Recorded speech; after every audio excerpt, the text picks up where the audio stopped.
There isn't the same kind of filtering out of that kind of really problematic behavior, in part because of the culture supports these sort of rigid, rule-based things, and this much more preoccupation with what I want, what I don't want, and I'm going to set the terms of our relationship. And it's not only reasonable, it's healthy for me, and it's an evidence of my strength that I'm setting these limits on these toxic people. There's not really a gatekeeping in the way that earlier, the culture would have gatekeeped that kind of behavior before. It would have been considered self-centered and wrong and immoral. Now it's considered, yeah, good. You do you take care of yourself and rid yourself of all those toxic people. So I'm excited about this training program that I'm starting with this British journalist who's estranged from her parents.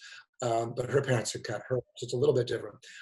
Becca Bland, but she developed a charity in the UK called Stand Alone, and we're calling our program Standing Together because we want both generations to be represented and both voices to be represented.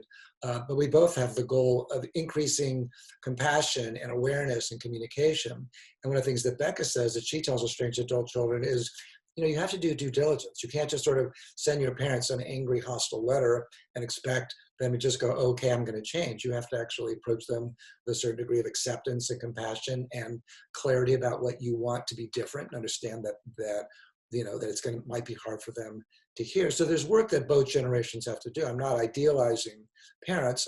In some ways, these changes that have happened in the past half century are good in the sense that the adult child can negotiate for a better, healthier, relationship that's more respectful of boundaries and the like. I'm not saying that we should throw the baby out with the bathwater. I'm just saying that there's good news and bad news, but estrangement and the rigidity of a lot of estrangements and the idealization of it is the bad news.